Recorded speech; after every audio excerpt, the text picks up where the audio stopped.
Away from the Premier League, the Champions League is upon us once again. Round one was a blast, and round two, we are set for another round of exciting games. We've got 6 Premier League teams in action, and now we discuss what we think would happen when these Premier League teams face their next opponent. I'm starting with North London and up to Spurs.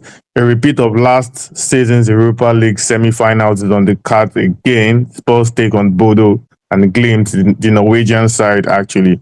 And Victor, do we expect Spurs to ease past the Norwegians, especially given that the bookmakers see Spurs as heavy favorites?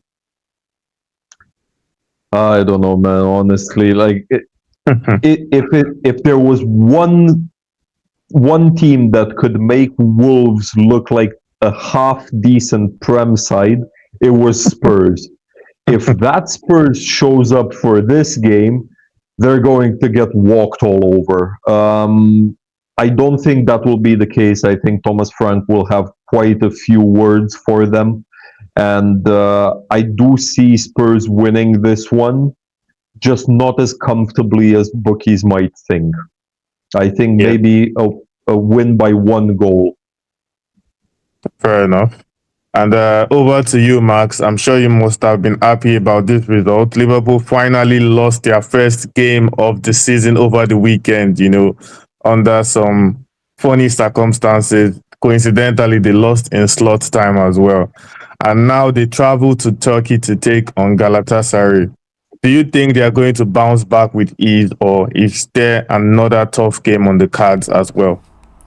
I mean, we can all agree that Liverpool played quite bad last game, but honestly, I've been the lucky guy and I watched the Galatasaray game against Alanyaspor and they were so terrible in the second half. They had 0 shots on target against much weaker team. Like Alanyaspor had like 5 posts, they could have scored 5, and it just feels like Liverpool has the momentum and also at least the strength to finish these moments where Alanyaspor couldn't, and it feels like Liverpool could easily score at least 3. So for me, it feels like an easy game for Liverpool actually. I bet you guys are both happy about Chris Istanbul again, right?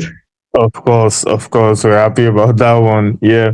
And moving on, Victor, Newcastle take on one of their winnable games, in quotes, against Royal Union SG. Are we expecting them to claim all 3 points on the road?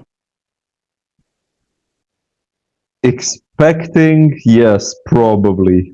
But I have a very sneaky feeling it won't be the case.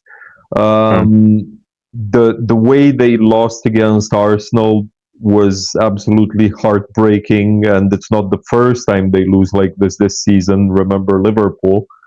Yeah.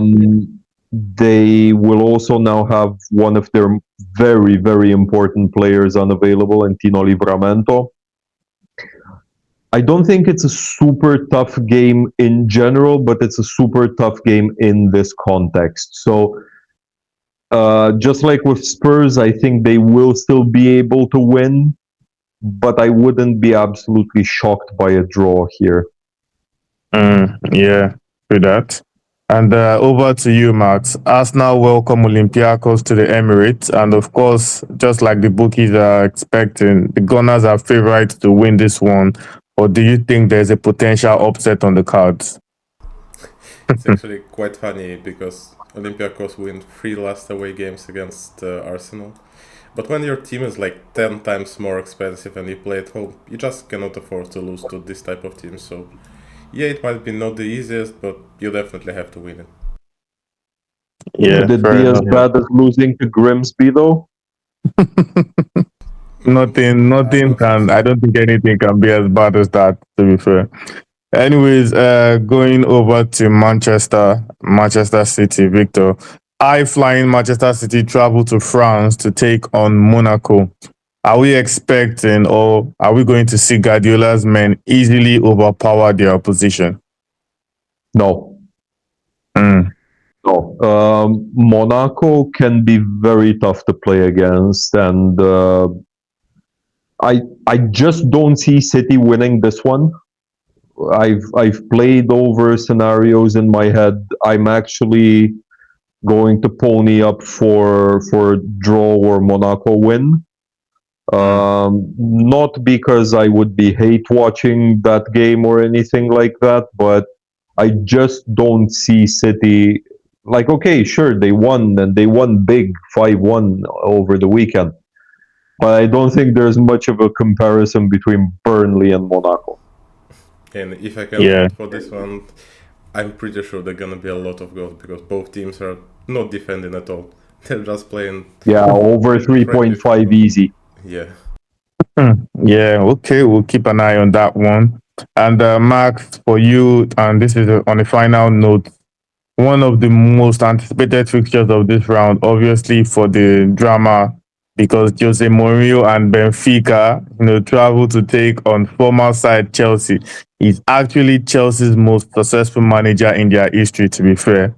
But now the question is, given Chelsea's poor form of late, they have only one win in their last, I think, 4 or 5 games, and that came against, League One opposition. What kind of game can we expect here between Benfica and Chelsea at Stamford Bridge? You know what?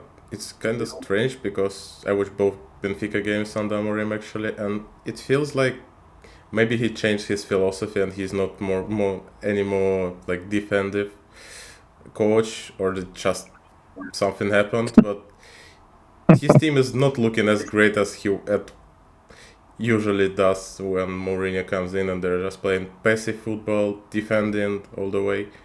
And also, I wouldn't say that Chelsea is in a poor form actually, because both games that they lost, it was a red card, and before that time they were doing quite decent.